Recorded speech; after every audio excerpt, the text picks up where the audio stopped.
Mao Zedong തൻ്റെ ഒരു ബാല്യകാല അനുഭവം പങ്കുവച്ചിട്ടുണ്ട്. തൻ്റെ കുട്ടിക്കാലത്ത് മാവോയുടെ അമ്മ മനോഹരമായ ഒരു പൂന്തോട്ടം അണിയിച്ചൊരുക്കിയിരുന്നു. കൃത്യമായി അവരതിനെ നട്ട് നനച്ച് വളമേകി മനോഹരമായി പരിപാലിച്ചിരുന്നു. അതുകൊണ്ട് തന്നെ വിദൂരങ്ങളിൽ നിന്ന് പോലും ആളുകൾ വന്ന് ഈ പൂന്തോട്ടം സന്ദർശിക്കുകയും അത് ആസ്വദിക്കുകയും ചെയ്യുന്നത് പതിവായിരുന്നു. അങ്ങനെയിരിക്കെ ഒരു ദിവസം ആ അമ്മയ്ക്ക് ഒരു രോഗം പിടിപെട്ട് കിടപ്പിലായി. വളരെ വേദനയോടെ മനസ്സിൽ തേങ്ങൽ നിറയുന്ന അനുഭവത്തിൽ ആ അമ്മ ആയിരിക്കുമ്പോൾ മാവോ അമ്മയെ ആശ്വസിപ്പിക്കുന്നത് ഇങ്ങനെയാണ്: അമ്മ, വീട്ടിൽ വലിയവരാരുമില്ലെന്ന് കരുതി വിഷമിക്കേണ്ട, പൂന്തോട്ടം ഞാൻ നട്ട് നനച്ചുകൊള്ളാം. അങ്ങനെ മാവോ തുടർന്നു വരുന്ന ഏതാണ്ട് 2 ആഴ്ചക്കാലം അമ്മയുടെ ആ പൂന്തോട്ടത്തെ മനോഹരമായി നിലനിർത്താൻ കഠിനാധ്വാനം ചെയ്യുന്നുണ്ട്. 2 ആഴ്ച കഴിയുമ്പോൾ ആ അമ്മയുടെ അസുഖമൊക്കെ ഭേദമായി മടങ്ങി അവർ ആ പൂന്തോട്ടത്തിൽ എത്തുന്ന ഒരു രംഗമുണ്ട്. പൂന്തോട്ടം കാണുന്ന മാത്രയിൽ ആ അമ്മ പൊട്ടിക്കരയുകയാണ്. കാരണം പൂന്തോട്ടം വാടി കരിഞ്ഞിരിക്കുന്നു. വളരെ സങ്കടത്തോടെ ആ അമ്മ മാവോയോട് ചോദിക്കുന്നുണ്ട്: നീ കഴിഞ്ഞ ദിവസങ്ങളിൽ എന്താണ് ഇവിടെ ചെയ്തുകൊണ്ടിരുന്നത്? എന്തുകൊണ്ടാണ് ഇങ്ങനെയായത്? തികച്ചും സങ്കടത്തോടെ തന്നെ മാവോയും മറുപടി പറയുന്നു: അമ്മേ, ഇലകളുടെ പച്ചപ്പ് നിലനിർത്താനായി ഞാൻ ദിവസവും അതിന് വെള്ളം ഒഴിക്കുക പതിവായിരുന്നു. അതിൻ്റെ ഇലകളുടെ സമൃദ്ധി നിലനിർത്താനായിട്ട് ഞാനതിൻ്റെ പൊടികളൊക്കെ കഴുകി തുടച്ച് വാടി പോകാതിരിക്കാൻ വേണ്ടി അതിൻ്റെ മുകളിൽ വെള്ളവും പകർന്നു. സങ്കടത്തിലായിരുന്നെങ്കിലും ചിരിച്ചുകൊണ്ട് ആ അമ്മ മറുപടി പറയുന്നുണ്ട്: ഇലയിലും പുഷ്പത്തിലുമല്ല ചെടിയുടെ പ്രാണൻ. ഇലകളിലെ പൊടി തട്ടിയതുകൊണ്ടോ പുഷ്പത്തിനും ഇലയ്ക്കും മുകളിലും വെള്ളം പകർന്നതുകൊണ്ടോ അത് ഫലസമൃദ്ധി ഉണ്ടാകണം എന്നില്ല. കാണാൻ പറ്റാത്ത വേരുകൾക്കാണ് ജീവൻ നൽകേണ്ടത്. പുറമേ കാണുന്ന പുഷ്പത്തിനും ഇലയ്ക്കും അതിനപ്പുറം അകമേയുള്ള വേരുകളിലാണ് നീ നനയ്ക്കേണ്ടിയിരുന്നത്. മാവോ പുറമേയുള്ള പച്ചപ്പ് നിലനിർത്താനുള്ള ശ്രമത്തിനിടയിലാണ് ആ പൂന്തോട്ടം വാടി കരിയുന്നത്. ലൂക്കോസ് സുവിശേഷം 17-ാം അധ്യായം 11 മുതൽ 19 വരെയുള്ള വചനങ്ങളിൽ നമ്മുടെ ആത്മീയ ജീവിതത്തെ വെല്ലുവിളിക്കുന്ന 3 സുപ്രധാനമായ ചോദ്യങ്ങൾ ക്രിസ്തു ഉയർത്തുന്നുണ്ട്. 1, 10 പേർ ശുദ്ധരായി തീർന്നില്ലയോ? 2, 9 പേരെവിടെ? 3, ഈ ശമരിയാക്കാരനല്ലാതെ ദൈവത്തിന് മഹത്വം കൊടുക്കേണ്ടതിന് മടങ്ങി വന്നവരായി ആരെയും കാണുന്നില്ലല്ലോ.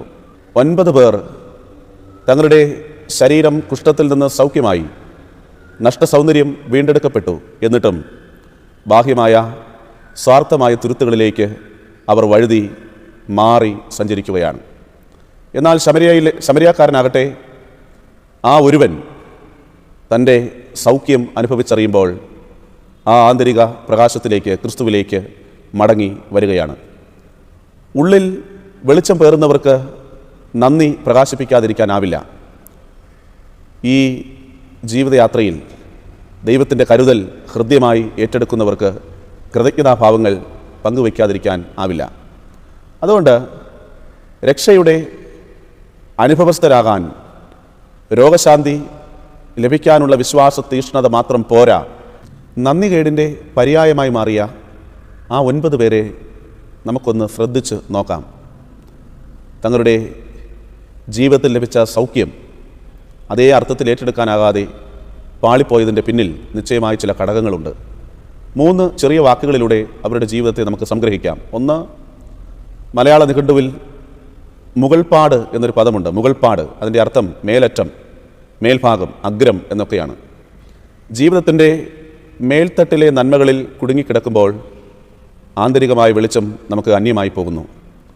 മേൽത്തട്ടിലുള്ള സൗഖ്യം കാംക്ഷിച്ച 9 പേരാണ് തങ്ങളുടെ പ്രയാണത്തിൽ പതറിപ്പോകുന്നത്.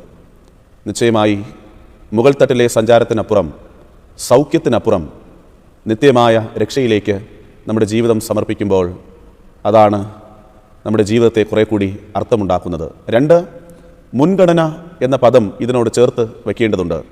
കാരണം ഒരുപക്ഷേ ഈ സൗഖ്യം പ്രാപിച്ച 9 പേര് സൗഖ്യം ലഭ്യമായതിൻ്റെ സന്തോഷത്തിൽ തങ്ങളുടെ കുടുംബാംഗങ്ങളോടോ പ്രിയപ്പെട്ടവരോടോ സമൂഹത്തിനോടോ ഒക്കെ പങ്കുവച്ച് അവരുടെ ജീവിത സന്തോഷങ്ങളിൽ ഏർപ്പെട്ടിരിക്കാം. എന്നാൽ മടങ്ങി വന്ന് ക്രിസ്തുവിന് മഹത്വം കൊടുക്കാനുള്ള നിയോഗമാണ് ദൈവം നൽകുന്ന സൗഖ്യം എന്ന ഓർമ്മപ്പെടുത്തലാണ് മുൻഗണന.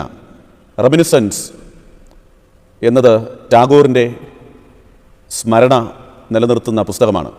ടാഗോർ തൻ്റെ ജീവിതത്തെ സ്മരിക്കുകയാണ്. അതിൽ ഒരു പുരോഹിതനെക്കുറിച്ചൊരു പരാമർശമുണ്ട്. ഒരു മാലാഖയെപ്പോലെ ടാഗോറിൻ്റെ ജീവിതത്തിലേക്ക് കടന്നു വന്ന പുരോഹിതൻ. അദ്ദേഹത്തോട് നിറഞ്ഞ മനസ്സോടെ ടാഗോർ നന്ദി പറയുന്നുണ്ട്.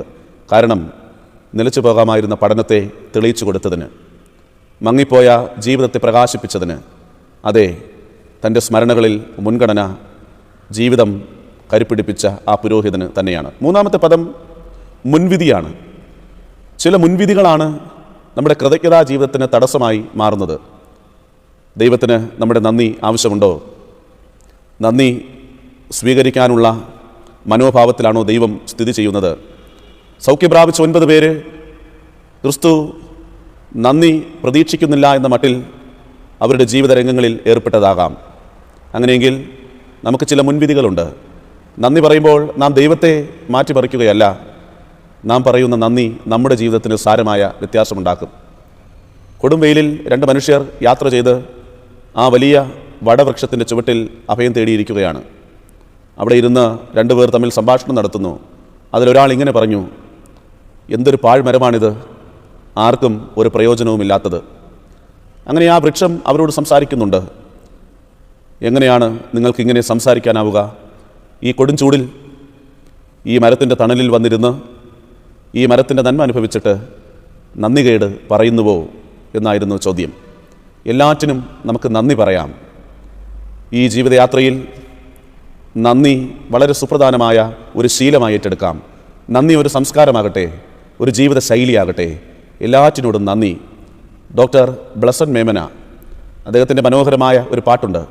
എന്നെ നിത്യതയോട് അടുപ്പിക്കുന്ന എല്ലാ അനുഭവങ്ങൾക്കും നന്ദി, എല്ലാ തോൽവികൾക്കും നന്ദി, എല്ലാ കണ്ണുനീരിനും നന്ദി.